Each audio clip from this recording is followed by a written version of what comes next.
Question में मुझे क्या दिया गया है, if mth term of an AP is 1/n and its nth term is 1/m, then show that its mnth term is 1, है ना। ये भी एक बढ़िया क्वेश्चन है भाई, है ना।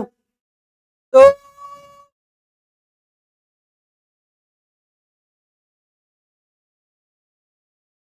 ठीक है, 36 नहीं आएगा पर ठीक है। यहाँ पर मुझे बोला गया है mth टर्म, है ना। mth टर्म जो है वो कितना है हमारे पास 1/n, और nth टर्म जो है वो कितना है हमारे पास 1/m, और मुझे ये प्रूव करना है, टू प्रूफ कि mnth टर्म जो है वो कितना आएगा 1 आएगा। ये बात मुझे प्रूफ करनी है। तो देखो जरा यहाँ पर ध्यान से, है ना, इस बात को मैं कोशिश करता हूं प्रूफ करने की।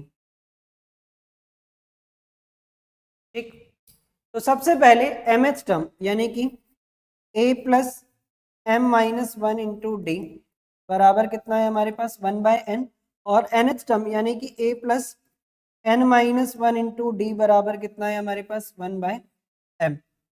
इन दोनों इक्वेशन को यदि अगर मैं सॉल्व कर लूँ, ये इक्वेशन 1 और ये इक्वेशन 2 उठाकर मैं लगाता हूँ एलिमिनेशन इसमें, है ना, सबको माइनस कर दिया, ये कैंसिल। यहाँ से अगर मैं बच्चों डी, चलो लो, कई बार ये बच्चों को ये स्टेप समझ में नहीं आती है तो मैं पूरा करता हूँ। m माइनस 1 इंटू डी में से मैं n माइनस 1 इंटू डी को सब्ट्रैक्ट करता हूँ, तो यहाँ पर 1/n माइनस 1/m बचेगा। ठीक है, तो यदि अगर मैं यहाँ से d कॉमन निकाल लूँ तो यहाँ पर बचेगा हमारे पास m minus 1 minus n plus 1, है ना, इज इक्वल्स टू यहाँ पर CM mn, और यहाँ पर बचेगा हमारे पास m माइनस n। इससे ये कैंसिल, ये हो जाएगा हमारे पास m minus n is equals to m minus n upon mn।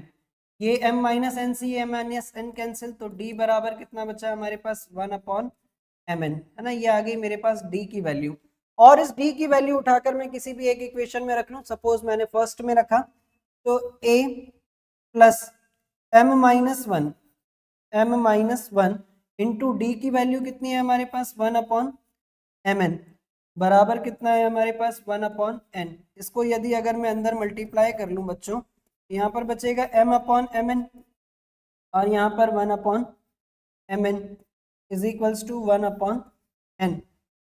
इससे ये कैंसिल, तो यहाँ पर बचा हमारे पास 1 upon n minus 1 upon mn is equals to 1 upon n।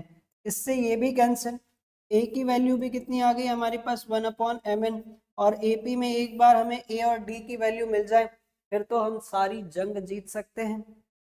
ठीक है, एक बार यदि अगर मुझे a और b की वैल्यू, a और d की वैल्यू मिल जाए फिर तो मैं कुछ भी निकाल सकता हूँ, है ना। मुझे निकालनी है mnth टर्म, है ना, तो mnth टर्म ये हो जाएगा हमारे पास a plus mn minus 1 into D. तो भाई साहब a की वैल्यू कितनी है 1 upon mn plus mn minus 1 into D की वैल्यू 1 अपॉन mn। सॉल्व करते हैं इसको, 1 अपॉन mn, इसको अगर मैं अंदर मल्टीप्लाई कर लूँ तो mn अपॉन mn और 1 माइनस mn, इससे ये कैंसिल, mn अपॉन mn कितना बचेगा 1, और यही तो मुझे करना था। ठीक है।